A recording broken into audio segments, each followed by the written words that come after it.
Card உள்ளவர்களுக்கு மிக முக்கியமான ஒரு அறிவிப்பு ஒன்று வெளியாகி இருக்கிறது. இதை பற்றித்தான் இந்த காணொளியில் நம்ம தெளிவாக பார்க்க போகிறோம் நண்பர்களே. குறிப்பாக பார்த்திங்கன்னா பேன் கார்டு அப்படின்றது அனைவருக்குமே ரொம்ப மிக முக்கியமானவையாக நம்மளால் பார்க்க முடிகிறது. இந்த ஒரு சூழ்நிலையில தான் குறிப்பாக வருமான வரித்துறையினால் வழங்கப்படக்கூடிய பேன் கார்டு வங்கி சார்ந்த அனைத்து பரிவர்த்தனைகளிலும் பார்த்திங்கன்னா முக்கியமான ஆவணமாக உள்ளது. பேன் கார்டில் உள்ள 10 இலக்க எண் ஒவ்வொருவருக்கும் பார்த்திங்கன்னா மாறுபடுவதற்கு வாய்ப்பு இருக்குது அப்படின்னு சொல்லியிருக்கிறாங்க. மேலும் இந்த பேன் கார்டு ஆதார் கார்டுடன் இணைக்க மத்திய அரசு பல கால அவகாசங்களை தந்திருக்கிறது.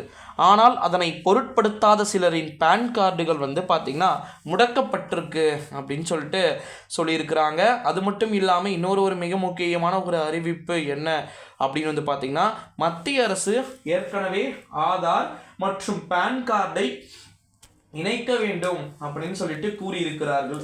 இதனை பொருட்படுத்தாமல் ஆதார் கார்டு மற்றும் பேன் கார்டுகளை இணைக்காத சுமார் 11.48 கோடி மக்களின் பேன் கார்டுகள் முடக்கப்பட்டிருக்காங்க. இதற்காக மத்திய அரசு அவர்களிடம் ரூபாய் 600 கோடி ரூபாய்க்கு மேல அபராதம் வசூலித்து இருக்கிறார்கள்.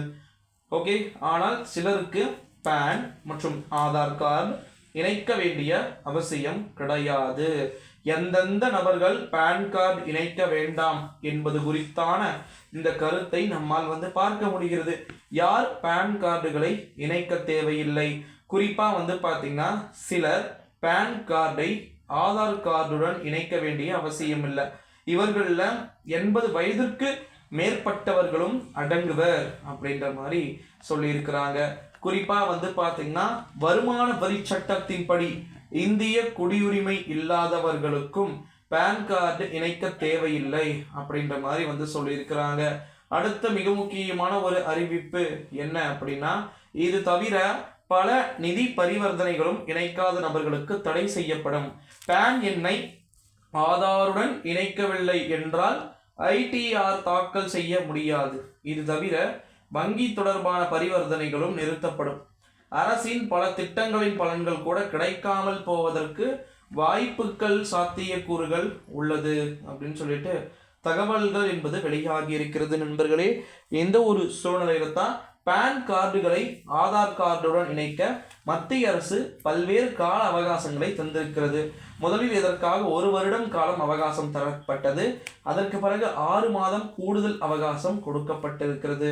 அதற்கு பின்வரும் பேன் மற்றும் ஆதார் கார்டுகளை இணைக்காத நபர்களிடம் இருந்து பார்த்தீங்கன்னா கிட்டத்தட்ட 500 ரூபீஸ் அபராதமாக வசூலிக்கப்படுவார்கள் என்ற மாதிரி சொல்லியிருக்கிறாங்க. இந்த நிலையில் தான் தற்போது அது ரூபாய் 1000 ரூபாயாக வசூலிக்கப்படுகிறது. இந்தியாவில் சுமார் 57.25 கோடி மக்கள் பேன் மற்றும் ஆதார் கார்டுகளை பார்த்தீங்கன்னா இணைத்திருக்கிறார்கள்னு கூறப்படுகிறது. அதில் சுமார் 70.24 பேர் பேன் கார்டுகளை வைத்திருக்கிறார்கள்.